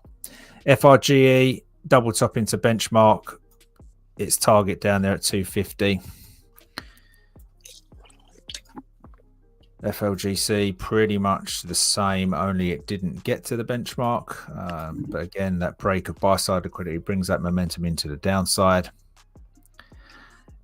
LCID resting liquidity now. I feel like if that's gonna work its way out, that'll be later on after lunch. It could pop higher. There are levels higher on LCID. I'd be real careful being long LCID until it reclaims that 303 level. It's looking ugly to me. Yeah, agreed.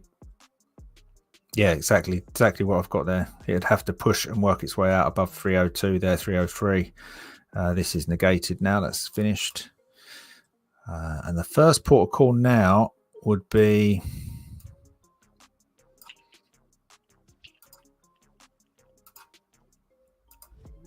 $328 for me. Only if it can work its way out, I think, because you're gonna have shorts calling backside on this, so they will attempt to short kind of any pop. So yeah, be careful with the long on that, but I'd much rather a short up at 325, to be honest. It's a great point you're mentioning, because Lucid's actually one of the go-to examples I use when I'm describing the concept of overhead volume and how it just wrecks momentum. You know, it's just like a hammer at every major level. People who are just screaming to get out, you know, and then they got knifed and now it's coming back to their level and they're like, oh, thank the Lord, I'm never touching this again. Exactly. And that is a good reason for looking left. Like if you're going back a few days on to see when stock last popped and, you know, went to fire off, everyone gets long and they're still bag holding it for a while just to see if it can't get, and then it gets up to the same level that it was before and they just want to scratch out the trade at break even, then that kind of concept I totally understand. Yeah, have you heard the phrase, the term mitigation block? Yep. Okay, totally. Yeah, it's one of those ICT jargon, and Yeah. I'm not a devout member. They're a little No, dogmatic. I'm not a devout member of that. It's just someone asked me the other day, is that your sell side liquidity pools fair value gaps? And I'm like, no, but I can't argue the fact that they it's like, is it a Fibonacci retracement? No. Is it a fair value gap? No. But I can't argue that both of those things align sometimes, and it's like, actually, yeah, seems like a decent level to get in. Yeah, If, I think that his terminology, I don't know. I find the information really good, but the presentation to be a little bit I don't want to say cult-like, but man, I don't think he invented sell-side liquidity, you know. No, I don't think so. But It's, regardless, that is kind of give it the another name. He likes to give it another name, doesn't he? His own little. And he changes them. He changes them every season as well. I was studying his system. It is the basis of my trading, system more than any other, for what it's worth. But when I was really deep in the weeds, I remember there was an infographic I made with like 30 different terms of all the shorthand you would use. It's like a whole nother language. So It is. It is. what can you do? So what are we seeing on SPY here? Wondering if this is a basing formation above this, or if it is just kind of treading water after a technical bear flag here. Gonna have to watch this. And air, of course. How we doing? We're cooking. Look at that. Beautiful. No worries there. No worries. We're chilling. So yeah, if you did follow this, you're brave, first off. Fortune favors the brave, though, and we would be trimming at 12.49. Just because I don't fight for the extra penny. I know where it's going, but I don't want to get smacked. All right, I got a request for hymns. Ooh, I missed my sell probably. Did we miss our sell? I think that this still looks good over 1676. This rising here, I would like to see continuation of that, and then I would like to see this one catch off of it. Price go like that. So I'm going to be looking for that. If it loses, where would I take this off? Yeah, that seems fair. If it loses the 1676 confluence there. Man, I love it when I have two things that I'm looking for a level, and they're both exactly the same to the penny.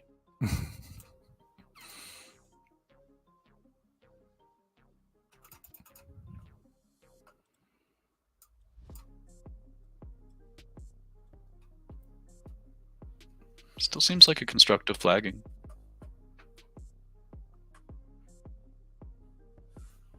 Check heat chart.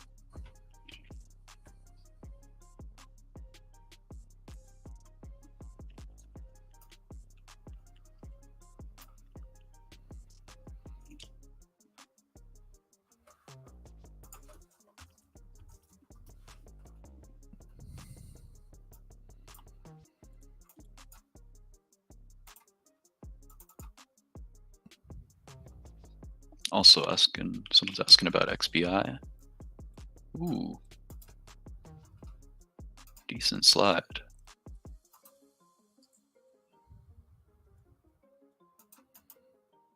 I think XBI is heading to the 93, 90, 250 level today. I believe I previously charted that as a fib level. So that would be where I'd be looking to take off intraday trades. Still bullish overall on XBI, but it's such a hard trade, man. You have any thoughts on the risk on sectors that haven't really seen much life yet, like biotech? No, I don't go into that sort of detail on it. I just do the same thing over and over again. I'm not I don't get too much into sector plays or fundamentals. I literally just do the math, draw the pools, draw the benchmarks, and play from there. Yes, sir. I love it. I'm trying to expand my knowledge, but it's funny. I don't know if I should even say this. It feels blasphemous, but the more I learn about fundamentals, the worse I end up trading, because I start building biases based on what I think they should be doing or whatever. And then it's like, oh, the chart, if that's true, then the chart will show, right? Yep, exactly. Did it hold? Yes. Did it reject? Yes. Then are we in a good short area on the high time frame? Yes. Then okay, perhaps we should short. MAIA is getting some money flow at the moment. It's being called out on the tape. Just switch over here a second. So big volume there. Wow.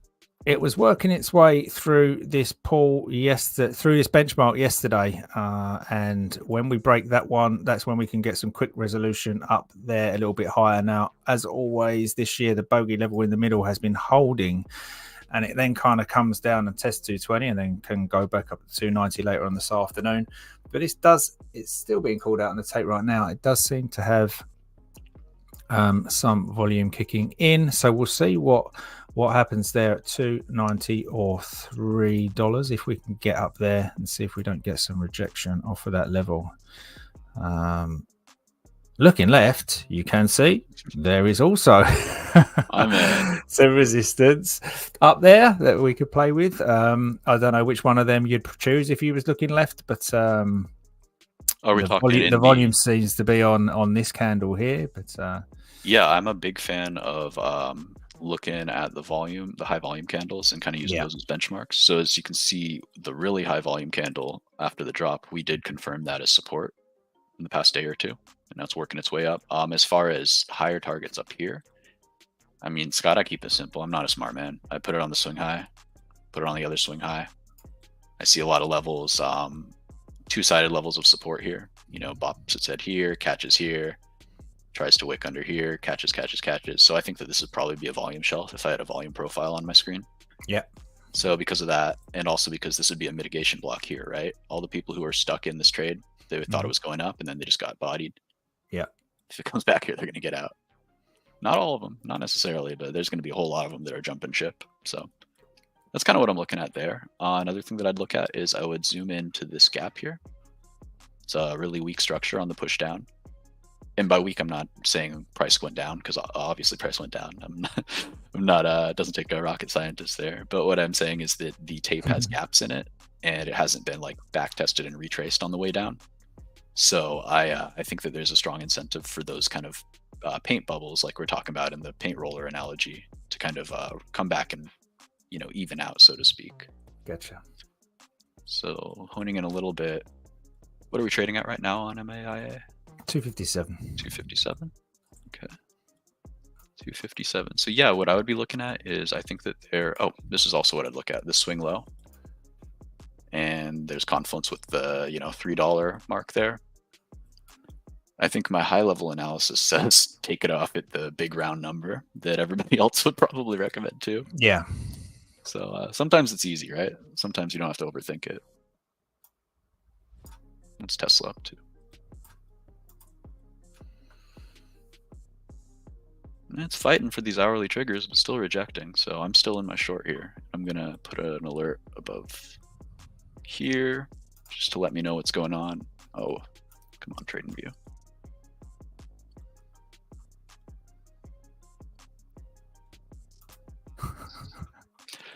Yeah. We got a difference in opinion over here as to the level of your intelligence, Steve. Is that people are disagreeing, right? Obviously, you brought your fan club with you today. Where are they all coming from? Is this Twitter? Is it where are you at on socials here, or is it at Discord? What's going on? So at socials, I am at. Let me double check here.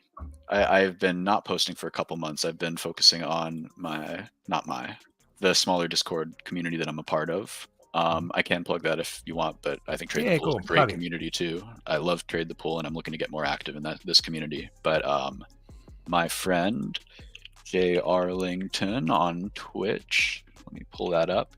He's my go-to guy for fundamentals. This man knows his stuff about everything, but his semiconductor knowledge in particular is incredibly impressive. So his Discord is NRP2. You can find it through his Twitch.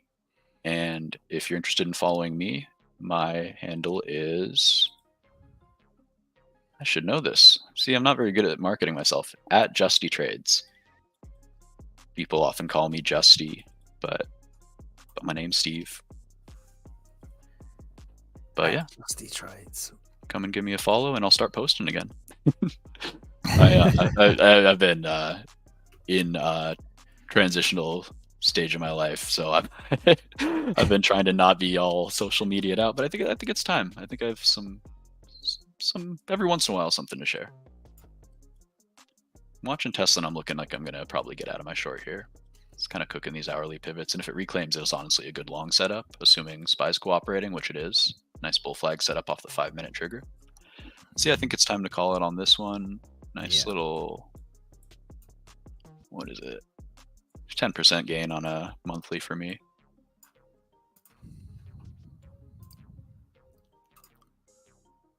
But yeah, next time I'm back, assuming you guys want me back, of course, I would love to focus out of the option stuff so much and really hone in on the type of services that TTP provides, because honestly, it's such a great suite of features for like a prop trading firm. I was really impressed. Made me excited that the good one wanted me on instead of one of the not so great ones. There's even not so many not so great ones that you can trade stock on, right? It's not like when you go into futures. It's and I've been watching Trade the Pool for years, and I've just been watching it get these, like, the automated, the tickers are added, there's automated now. So before, when you're trading small caps, you might go punch the ticker in and it wasn't there, but that's like literally kind of non-existent now. Very, very rarely does that happen.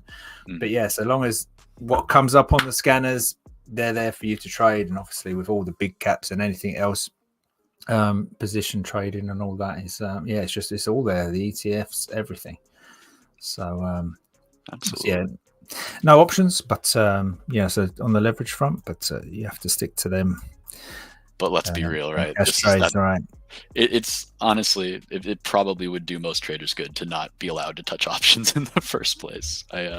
If they're new traders, agree. Yeah, I'm kind of the mindset that what's the old expression? If you've crossed the bid ask, I've already won as the market maker, right? Like these things are kind of priced not for you to lose, but I think that the house definitely has an edge. Unless you have a defined edge that you think that they're mispricing, probably best to stick with shares. Bummed about TNX. That failed pretty hard. So I think you just close that Tesla. It's not to say it's not going to, but it was just it didn't go for its 171.66, and then, like I said, every one of these swings has its own pull, and so this swing here from the A to B, that was where it was coming into, which on that swing would be halfway, and it's just rejected off there. But again, another push down. We've got this volume coming in at these lows, so there is some sort of accumulation going on down here. But we'll see.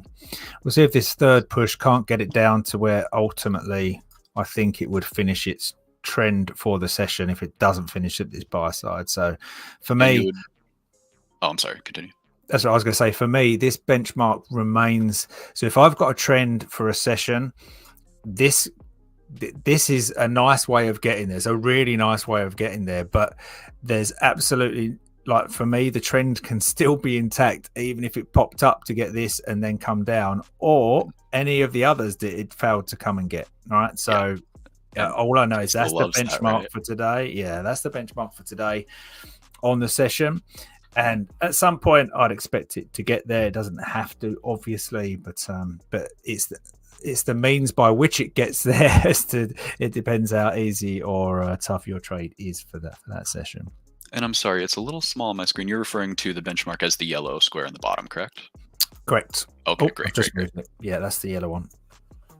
Man, yeah, so yes, the benchmark to benchmark play basically is what defines my trend. So I expect a trend to happen benchmark to benchmark, and in between those benchmarks, I'm looking for liquidity pools to get into that direction.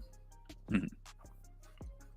Okay, yeah, I'm liking what I'm seeing on Tesla still. I'm glad that I had my alert over this 170.80 for my watch out level to get out of this, because it just can't break the hourly trigger still. The hourly trigger for me is 170.60 there.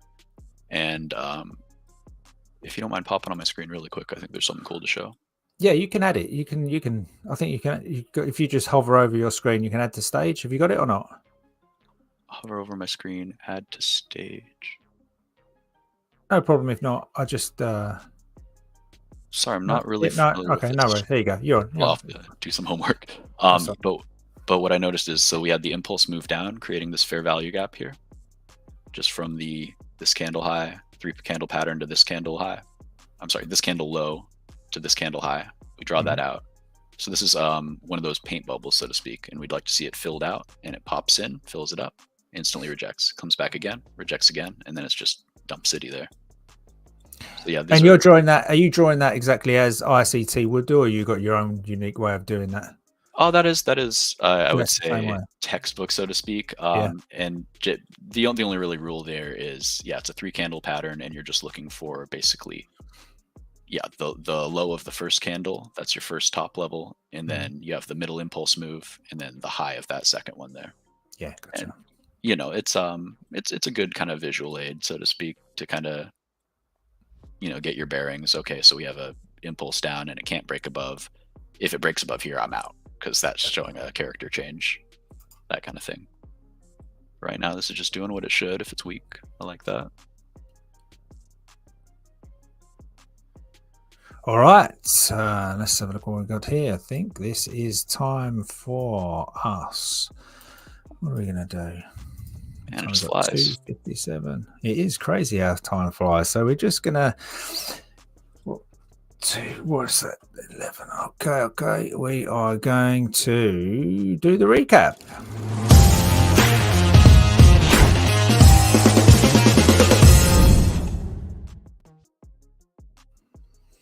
All right. So my trade today, I think our trade today, right? It'll be the same one. Is Tesla. I'm just trying to see where my in and out is here. If we just zoom out on Tesla, so that was the short there, a 173.76, and covered it down here at 170.77.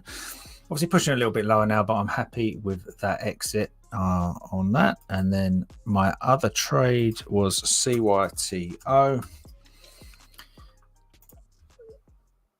So CYTO was the initial starter, and then the add, and then covered down here. That was in my buy side liquidity pool for there, which since we have kind of broke, and we are sitting under there now for another push down. So it could be time to sell the pops this afternoon, but that'll be after lunch for me. I wouldn't look at anything now for the next couple of hours on that. Steve, what have you got for us? Let's see. The Tesla trade went great.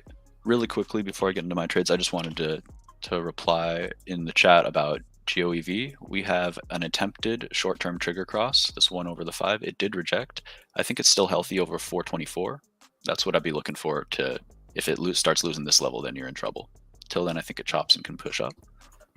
For my trades, I was already in CLSK from the day before, but otherwise I would have taken it on this back test of the 1 minute trigger here. This would be chasing here for me, but this got us a really nice impulse move. Really happy with how this panned out. NTNX, this one kind of came back on me here. Got in on the push over 64.50. I really should have taken profit when it rejected this, but I wasn't watching close enough, to be honest. I was hoping it would get up here. I'm still holding. I'm still green on it, so we'll see how it goes. Besides that, closing runners, or actually letting this runner cook and rocket, closing some other runners. And what I will be watching for today is potentially, I'm kind of liking how ARM looks, honestly, if we can push up long. But overall, I think that we are flagging for a push higher. I'm not seeing a rejection unless we lose 52.78 and really the low of the day. Till then, I'm pretty happy with the market and thinking it's going up. Gotcha. I'm just going to do my recap again because I realized I wasn't showing my trade the ball chart there. So you couldn't see anything because I was looking at Steve's screen. So Tesla, again, quickly, 173.75 the short and out at 170.74. And then CYTO is, if we can grab the ticker. Yeah, it was the starter there at 310, an add at 327 after that push up, and then I covered that down there at 283. So, Steve, thank you very much for being a guest again today. I think we all enjoyed that. Good chat, good trades, and how's the air trade? How was that? Is that? Oh.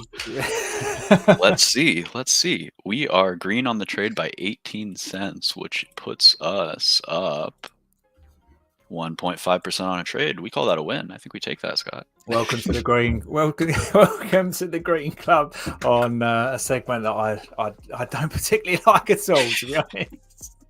But that's it from us today. Thanks everybody in the chat. If you're over on YouTube, give us a like and a subscribe. We'd most appreciate it. If not, we'll be here same time, same place tomorrow. So we'll hope to see you then. See you guys.